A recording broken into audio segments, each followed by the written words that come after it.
இயற்கையை நேசிக்கும் அனைத்து இனிய உறவுகளுக்கும் என் அன்பான வணக்கம். நான் உங்கள் பருவதமலை தமிழன். நாம் இன்னைக்கு அற்புதமான மருத்துவ செடியை பற்றி தான் பார்க்க போகிறோம்.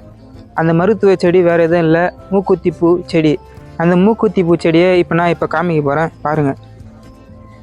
இந்த செடி பார்த்திங்கன்னா பெரும்பாலும் கிராமப்புற பகுதியில், சாலை ஓரத்தில், அப்புறம் வயல்வெளியில், அப்புறம் கலையாக பெரும்பாலும் இந்த செடி அதிக இடத்துல இருக்குது. இந்த செடியோட அடையாளம் பார்த்திங்கன்னா ஒரு ரொம்ப சின்ன செடியாக இருக்கும். அது மேலே பார்த்திங்கன்னா மஞ்சா பூ நடுவில் இருக்கும், சுற்றி வெள்ளைப்பூ இருக்கும். இதுதான் மூக்குத்தி பூச்செடி. இது பார்த்திங்கன்னா ரொம்ப சின்ன செடியாக தான் இருக்கும். இதில் நிறைய மருத்துவ குணம் இருக்குது. அதில் நான் சில முக்கியமான மருத்துவ குணத்தை பற்றி மட்டும் சொல்கிறேன்.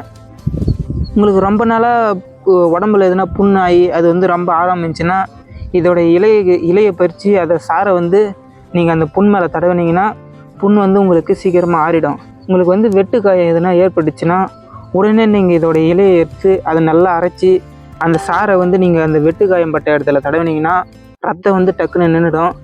அடுத்ததாக நீங்கள் பார்த்தீங்கன்னா உங்களுக்கு மூட்டு வலி, கை கால் வலி அதெல்லாம் எதுனா இருந்துச்சுன்னா இந்த பூ, இதோட இலை, இதோட வேரை எடுத்து நல்லா வதக்கி அதை எடுத்து உங்களுடைய எங்கே வலி இருக்குதோ அந்த இடத்துல வச்சு நல்லா கட்டி பார்த்திங்கன்னா அந்த வலி குணமாயிடும்.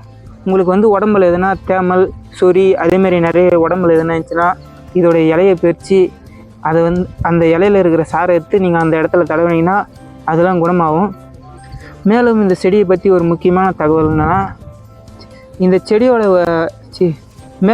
செடியோட இலையை பார்த்திங்கன்னா கொலம்பியான்ற நாட்டில் அஜியாக்கோ அப்படின்ற சூப்பில் ஒரு மசாலா பொருளாக பயன்படுத்துவதாக கூறப்படுகிறது.